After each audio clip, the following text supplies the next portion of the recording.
The Patapsco Valley's relationship with alcohol is a long one. Whether smashing and fermenting fruits and berries or milling and distilling grains, people in the Patapsco Valley have both created and consumed alcohol for almost as long as they've been occupying the landscape. But what's the big deal about alcohol in the Patapsco Valley? Why is this a history worth digging into? Well, the answer to that lies at a complex interrelationship between natural resources, geographic location, and historical events. Early immigrants brought practices of distilling in small stills at their homes when they claimed and developed land in and around the Patapsco Valley. By 1798, new and growing towns such as Ellicott City had established organized distilleries as ancillary operations that complemented the primary milling activities that many early Patapsco Valley residents were engaged in. The capacity of Maryland soils to grow various grains and crops well was a boon to the early agricultural industry in the Patapsco Valley. And arguably the most notable of these grains to the Maryland distilling industry was rye. Now, it's common knowledge that rye whiskey has a different flavor palette than other whiskeys, and it's that spicier, drier flavor of rye whiskey that found wide popularity throughout the country. In fact, during the period following the Civil War until roughly the 1920s and the Prohibition era, rye whiskey was commonly known as Maryland whiskey.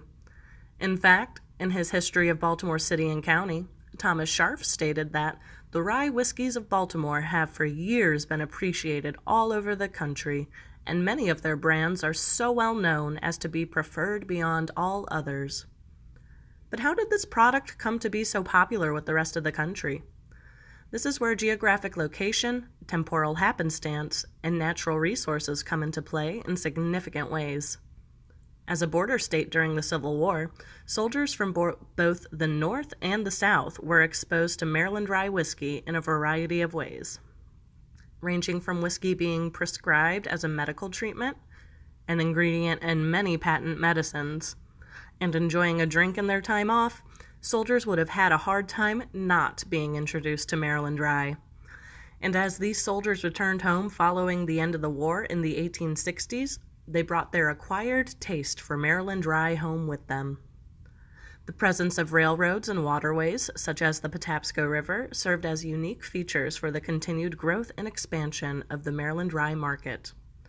Railroads in the region, for example, were important not only for distribution of Maryland rye, but also as a method to bring rye in from different states to experiment with and to supplement local supplies when invasive species, such as wild onion, would infiltrate the rye fields.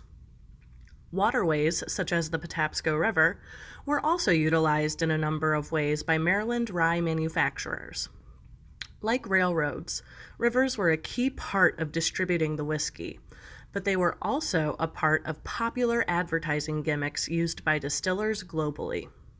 Numerous Maryland rye manufacturers utilized access to shipping and rail transport to quite literally send their product on a trip.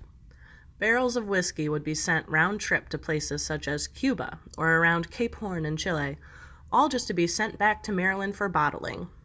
Claiming that sloshing around during ocean and rail travel helped to mellow the whiskey's flavor better than aging in place, manufacturers were able to charge an extra premium for this uniquely experienced Maryland rye.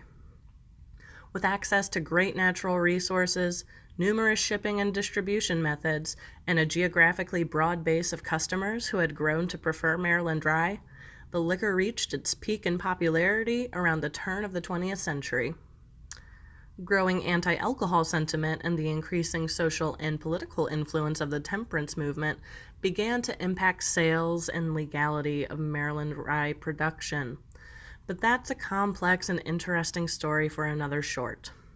Though Maryland rye faded from widespread national popularity by the 1920s, distillers in the Patapsco Valley are once again making rye whiskey.